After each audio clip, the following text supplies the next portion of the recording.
Hay momentos en la vida donde todo se derrumba. Las cuentas no alcanzan, el diagnóstico no es bueno, los sueños parecen lejanos. ¿Qué pasa cuando ya no te queda nada? ¿Puede alguien realmente sonreír desde la escasez? Este mensaje te lleva a un lugar inesperado. Una felicidad que no depende de lo que tienes, sino de lo que recuerdas y de en quién confías. Recuerden que Nehemías es un hombre de Dios que está reconstruyendo los muros de Jerusalén, los muros de su ciudad que estaban en escombros. Él tiene un llamado especial de reconstrucción. Y ese es su ministerio, su talento, su don. Él está llevando adelante, liderando el proceso de reconstrucción del templo. Y en un momento el Señor les ordena a todos que se alegren, que haya un espíritu de gozo. Esto lo está diciendo Dios. El Señor lo dijo hace años y nos lo dice hoy, puesto que por eso están las Escrituras. Dice: id y comer grosuras, que es como decir comer carne argentina. Comer buena carne. No, pues si no diría comer tacos. No dice pupusas, dice grosuras. O sea, buena carne. Y beber vino dulce. Acá puede ser que sea un vino rosado, un Cabernet Sauvignon, no sé. Y envía porciones a los que no tienen nada para comer. Porque día santo es a nuestro Señor.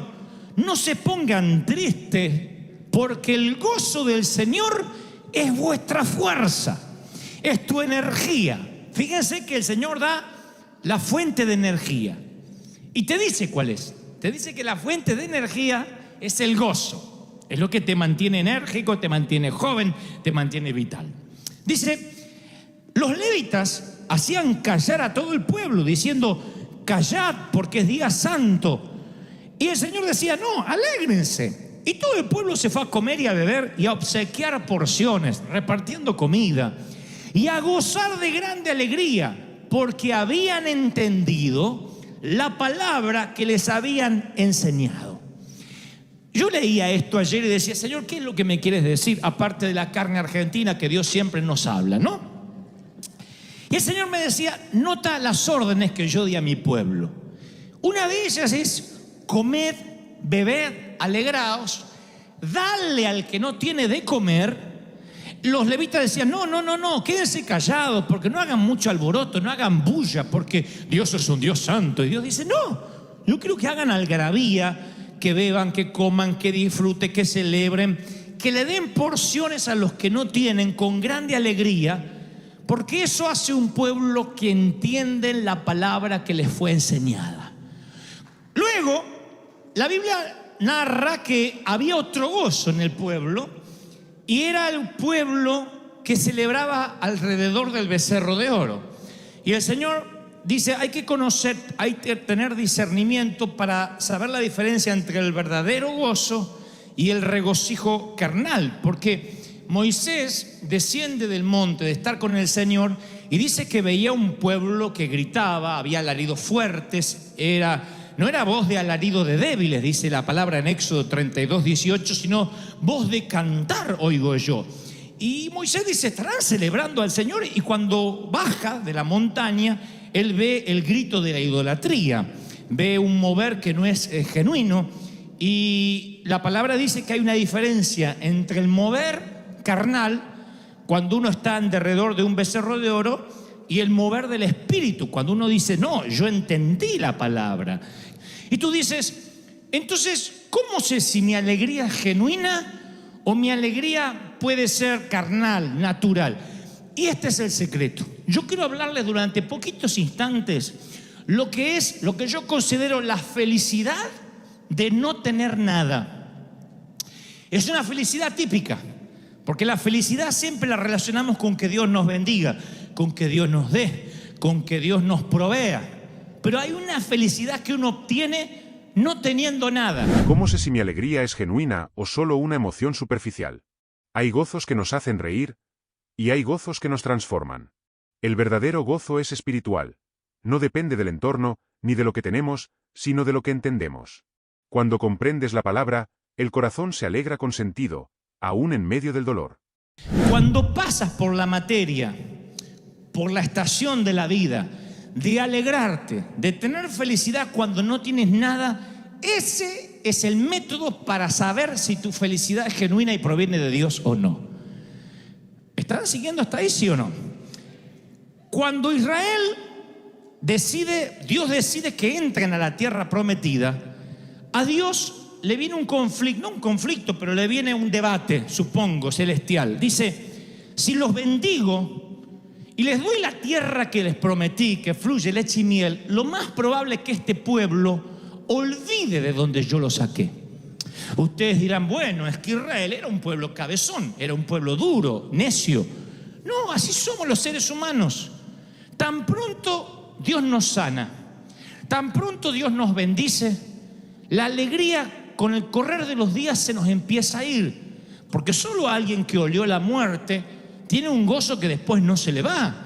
Solo alguien que estuvo en las puertas del infierno en cuanto a enfermedad, en cuanto a un accidente, a una crisis, tiene un gozo extra que antes no tenía. Y ya no se preocupa por bobadas, no se preocupa por tonterías, porque realmente sabe lo que importa en la vida. ¿Soy claro o no? Entonces, Dios dice, si yo le doy a Israel lo que les prometo todo el tiempo, lo más probable es que se olviden de dónde yo lo saqué, que pierdan ese gozo y que tengan nada más que un gozo carnal. Si hay leche, si hay miel, si hay vino, si hay carne argentina, celebramos. El día que no hay, no celebramos. Y entonces Dios tiene un método. Dice, esto es lo que van a hacer. Oigan, dice en Nehemías, por eso decía que Nehemías es un modelo de avivamiento. Presten mucha atención porque esto es magnífico. Dice, al día siguiente se reunieron las cabezas de las familias y Esdras, el escriba, para entender la palabra, la palabra de la ley. Y hallaron escrito, al leer, al predicar, que Jehová le había dicho a Moisés hace muchos años y que ya no se estaba haciendo, una costumbre que se había quedado arcaica, que ya no se hacía. Dice que Dios había mandado a Moisés que los hijos de Israel habitaran por 7 días en tabernáculos, en tiendas. Y dice la Biblia en Nehemías 8:17, y hubo una alegría muy grande. Dios le dijo, salgan de sus hipotecas, de sus apartamentos, salgan de sus casas, vengan a vivir 7 días en las tiendas, no para siempre, eran 7 días. Durante 7 días van a tener que vivir en las tiendas, como vivían sus abuelos o sus papás en el desierto. 7 días vayan a vivir a la terraza. En otras palabras, si hoy lo hiciéramos, diríamos a nuestros hijos, a ver, para no olvidarnos de dónde venimos, de los países pobres donde la mayoría venimos, los inmigrantes, para no olvidarnos lo que sufrieron nuestros padres, hijos, desconexión total de lo electrónico por 7 días. Sin celular, sin iPad, sin tablet, sin televisión, sin Netflix, nada. 7 días desconectado. Sal de la recámara. ¿Y dónde voy a dormir? En ese colchón, en el terrado, en ese colchón, bajo la tienda, bajo las ramas. 7 días, de un lunes hasta el próximo domingo. Era una orden de Dios. Y te vas a alegrar mucho de no tener nada, porque dice, y hubo gran alegría. 7 días viviendo únicamente conectado con el Señor, saliendo de la enramada, mirando el cielo y diciendo, todo lo que tenemos somos advenedizos, como dijo David, somos extranjeros, somos mayordomo, no tenemos nada. Yo viví esa experiencia muchas veces en mi vida de encontrarme sin nada. Era un muchacho petulante, agrandado como todo argentino que no fue redimido con la sangre de Cristo. Era el gerente más joven de una compañía y me sentía el dueño del mundo, el tapón del océano, la última Coca-Cola del desierto. Y un día, ¡pac!, me despiden, me acusan injustamente y yo sentí que me quedé bajo una enramada, que no tenía nada, que mi futuro, que todo lo que yo tenía planificado se desmoronó. En muchas ocasiones me sentí así, donde dije, Señor, ¿y ahora qué? ¿Qué significa ser feliz sin tener nada? Ser feliz sin tener nada no es una fantasía ni una contradicción, es una revelación. Es aprender que la paz no viene de lo que posees, sino de lo que te sostiene. Es el arte de agradecer cuando no hay respuestas, de sonreír cuando no hay regalos, de dormir en paz aunque el futuro sea incierto. Y siempre pensé que cuando a uno le pasan esas cosas que te arruinan, se te arruina el crédito, que te cierran la cuenta bancaria, que te dicen que tienes que abandonar tu casa, siempre pensé que esas son las pruebas y las luchas, la cual merece que estés triste. ¿Cómo no voy a estar triste si estoy por perder mi casa, decimos? ¿Y cómo que celebre? ¿De dónde voy a tener fuerzas para celebrar si me dijeron que tengo cáncer? ¿Dónde voy a sacar fuerza para alegrarme si me quedé sin nada? Como decían los abuelos de antes, una mano atrás y una adelante. Nada. ¿Cómo voy a alegrarme si estoy viviendo en una habitación prestada, en un garage, en el estudio de alguien más y tengo que compartir el baño? No me digan que celebre. Sin embargo, el Señor dice, y te alegrarás por no tener nada, por vivir en posadas. No eran 7 días de tristeza, eran 7 días de júbilo y alegría. Y os regocijaréis delante de Dios por 7 días. Levítico 23:40.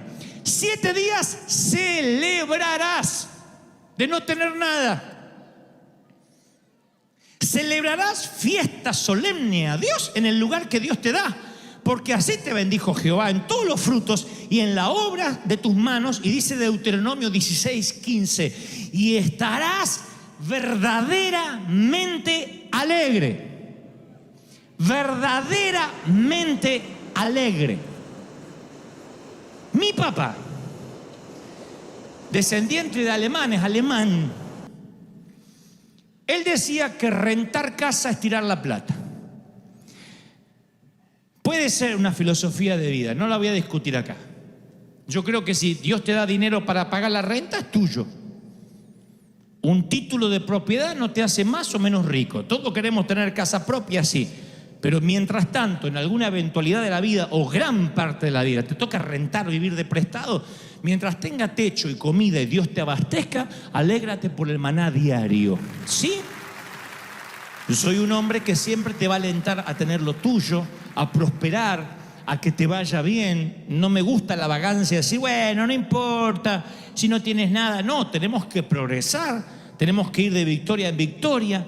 Pero cuando esas victorias atentan a la memoria y te hacen olvidar quién eras cuando no tenías a Dios, es una de las cosas más peligrosas que nos puede pasar. Y por eso, en términos espirituales, Dios a veces nos quita de esa comodidad y nos lleva a vivir a tabernáculos en la azotea, en enramadas. Y son tiempos de mesetas que nos hacen reflexionar. Nadie reflexiona mejor que entre las paredes de un hospital. Nadie reflexiona mejor que recorriendo la grama de un cementerio. Es allí cuando nos empezamos a cuestionar cosas de la vida. Si no, el tedio, la rutina, nos envuelve de manera tal que nos olvidamos por qué estamos viviendo. Trabajamos, pagamos deuda, trabajamos, pagamos deuda, vamos de vacaciones y después necesitamos vacaciones para recuperarnos del cansancio de las vacaciones, porque venimos más cansados que cuando nos fuimos. ¿Por qué? Porque de pronto el tedio de la prosperidad nos hace olvidar lo que realmente vale la pena. Dice la palabra que los 7 días de la azotea o de estar bajo una enramada tipificaban 70 años del lapso de la vida humana. Era el método de Dios para recordarles a todos que la vida es temporal. Y conforme ellos iban mirando la enramada y veían que las ramas se marchitaban, eso los hacía pensar en el deterioro de la vida, de la salud, de la fortaleza, porque Dios quería que sus mentes y sus corazones estuviesen puestos en la eternidad. David era multimillonario, el rey David. Era uno de los reyes más millonarios que jamás tuvo la historia. Sin embargo, él dice, porque forastero fui, soy advenedizo. Advenedizo significa extranjero, inmigrante de por vida, de paso. Él sentía que aunque era rico, él estaba de paso, porque había entendido lo que era la eternidad. Por la fe, Abraham, siendo llamado, salió del lugar que había tenido como herencia sin saber por dónde iba. Por la fe habitó como extranjero en la tierra prometida, morando en tiendas, sabiendo que tenía una promesa, pero por la fe murieron estos sin haber recibido nada, solamente mirándolo de lejos, creyéndolo, saludándolo, confesándolo. No nos olvidemos que los profetas se murieron creyendo que Cristo iba a venir, que venía un Mesías. Nosotros hoy miramos la cruz para atrás. El Mesías vino, murió y resucitó. Ellos miraban para adelante. Algún día va a venir un Mesías a morir y resucitar. Y la mayoría se murió, o acaso todos, sin verlo. Dice, ellos buscaban una patria, dice la Biblia en Hebreos, sabiendo de dónde habían salido y tenían quizás añoranza de volver, pero anhelaban algo mejor. Anhelaban una ciudad eterna que nunca pudieron ver. Nunca pudieron ver y sin embargo creyeron. Nunca falló su fe. ¿Se puede celebrar cuando se ha perdido todo?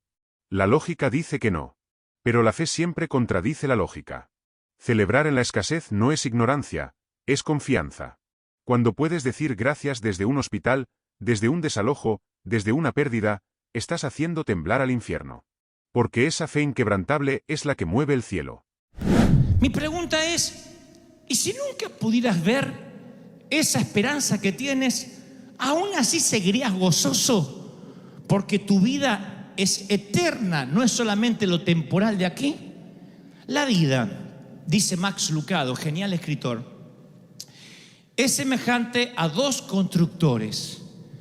Un constructor niño que construye castillos de arena con su palita roja y su balde azul en la playa, y otro constructor adulto que construye a base de hipotecas, planos, arquitectura. De eso se trata la vida, de dos constructores, véanlo, el niño con la palita roja, el balde azul, y el hombre construyendo con sus líneas de crédito y sus préstamos bancarios. Los dos construyen igual. A los dos les pasará lo mismo, excepto que el niño conoce las reglas de juego y el adulto no. El niño cada mañana que está cerca de la playa va y construye su castillo de arena y empieza a construir sabiendo que al final del día el océano se va a devorar su construcción. Aún así construye cerca del mar y construye su gran castillo con su palita y trae arena húmeda y construye una gran creación. Su padre le dice, niño, el océano se llevará todo, promediando la media tarde. Aún así el niño sigue construyendo y cada hora que va pasando el océano rompe su ola más cerca que la anterior. El gran quebrantador hace y le va alertando al niño que se llevará su construcción a lo profundo del océano. Así que el niño, cuando termina de construir, lo que hace es alejarse y esperar que el océano haga y destruya las primeras torres. El niño suele celebrar.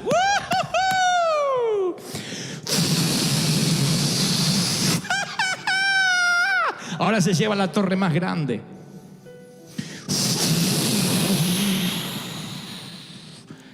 Finalmente el gran océano se lleva todo lo que al niño le tardó 5 o 6 horas, toda una mañana. ¿Qué hace el niño? Toma el baldecito azul, la palita roja, la mano de su papá, celebra y regresa a casa. ¿Qué hace el adulto? Construye casas, hipotecas, compra autos. Tengo que tener una casita propia. Y el océano, año tras año, que lo cumpla feliz, que lo cumpla, duele acá, la cintura molesta, la vista no es lo mismo, empiezas a alejarte así,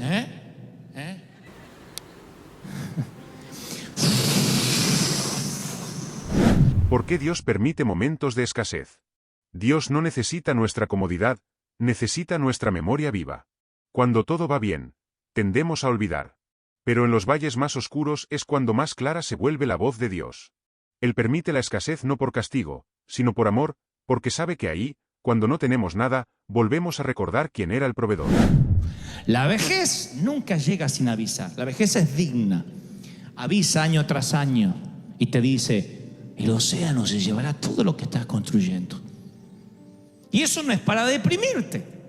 Eso es para saber que nada te pertenece. ¿Qué hace el adulto cuando finalmente el océano hace? Señor, tiene cáncer. Queda con puñados de arena mojada, maldiciendo el océano. ¿Por qué? Porque no sabía la regla de juego. Porque como el niño debiste haber aprendido que el océano se llevará todo lo que construyas. Eso es la vida. ¿Qué es la vida? Como neblina que aparece por la mañana y se disipa por la tarde. Eso es la vida, la hierba que crece y luego desaparece. Esto yo lo hablo en los funerales, porque hay un montón de gente que me mira como diciendo, ¿por qué a mí? ¿Por qué a él? ¿Por qué a nosotros? Habiendo tanta gente, ¿por qué hoy estamos en un funeral? Y yo les explico, nunca nadie te dijo que serías eterno en esta tierra. Desde que naces es un camino hacia la tumba.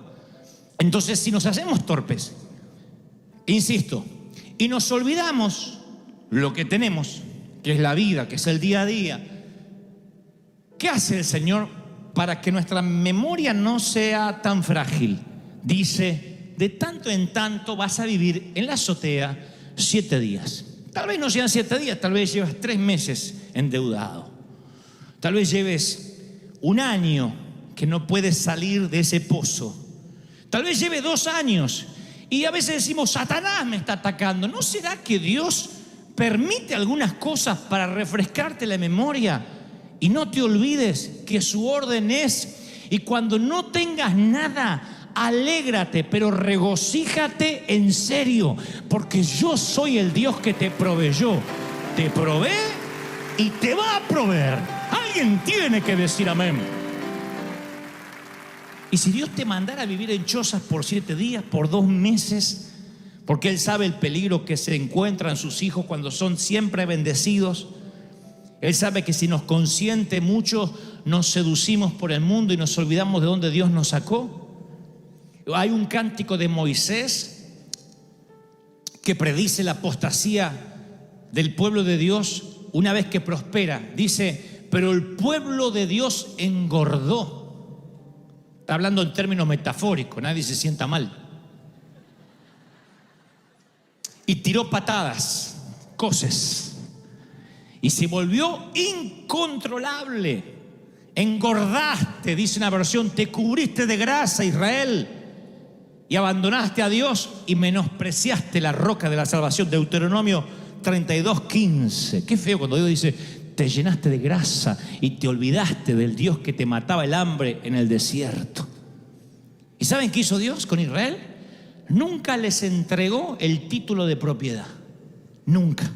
Dice, porque Dios le promete a Israel darle la tierra de Canaán, pero nunca le entregó la titularidad. Se los prestó. Porque le dice Dios en Levítico 25:23, una de las leyes, la tierra no se venderá nunca, porque mía es. Vosotros sois extranjeros y forasteros. Solamente podían vender la cosecha. Dios dijo, la tierra es mía. Qué increíble. No sé si ustedes habrían prestado atención a esto, pero digo, qué increíble que Dios le promete una tierra que fluye leche y miel y finalmente llega a la conclusión, dice, ustedes no la van a vender nunca porque la tierra es mía. Esa promesa, creo, esa palabra, ese mandamiento no ha cambiado hoy. Dios dice, yo te voy a dar una compañía, pero la compañía es mía. Yo te voy a dar un matrimonio, pero el matrimonio es mío. Yo te voy a dar hijos, pero los hijos son míos. ¿Por qué es importante alabar a Dios incluso antes del milagro? Porque la fe no espera ver para creer. La fe celebra en la orilla, antes de que se abran las aguas. Alabar a Dios cuando todo va bien es natural, pero adorarlo en medio de la tormenta es sobrenatural. Dios busca a esos adoradores, los que cantan en medio de las cadenas, los que celebran antes del diagnóstico, los que confían aún sin evidencia. Entonces el Señor me dice que te diga, que el problema no fue lo que te pasó en el banco, o con el empleo, o con las deudas. El problema es cómo reaccionaste cuando eso te pasó. Y el Señor me dice que te diga que no le gustó cómo reaccionaste. Porque tomaste los puñados de arena. ¿Por qué? Y Dios dice, ¿qué obligación yo tengo de prosperarte y bendecirte? ¿Qué? ¿Dejas de adorarme? ¿Tu gozo depende de eso? ¿Del castillito de arena? ¿Pensaste que te ibas a llevar algo? A esta edad, dicen algunos, no puedo volver a empezar. ¿Y por qué no? ¿Sabe la edad que tenía Abraham cuando Dios le dijo, deja todo y sígueme por fe donde yo te voy a decir? ¿Cómo le explica eso a la esposa de uno? No sé cuántos están casados, pero ¿cómo uno le explica eso a la mujer? Dios me habló anoche y nos tenemos que ir. ¿A dónde, viejo? Abraham dice, no sé. Dios me dijo que dejemos todo y que nos vayamos, que Él nos va a bendecir. Miren qué grado de fe. Con razón Abraham es un héroe de la fe.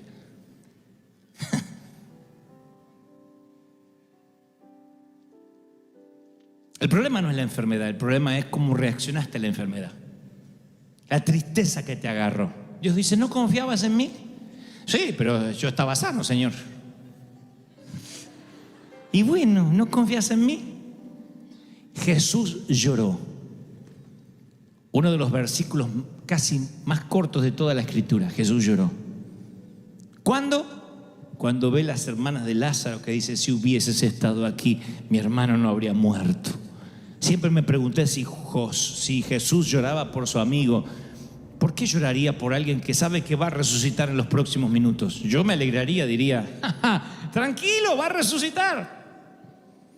Llora porque no puede creer que estas muchachas que convivieron con él, que él les contó de los milagros, ahora están dudando. Ahora están diciendo, si hubiese estado aquí, maldiciendo con los puñados de arena. Jesús lloró. Jesús llora cuando ve tu incredulidad. Dice, sigue confiando en mí. A pesar del diagnóstico, a pesar de la crisis, a pesar de lo que dicen los médicos, confía en mí y agradece, regocíjate con la carta de desalojo.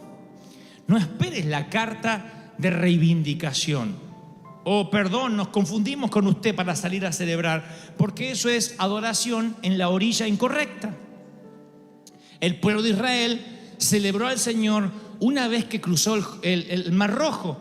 Y Dios le dijo a Moisés, no me gustó esa canción. Debieron haber cantado cuando el faraón estaba detrás.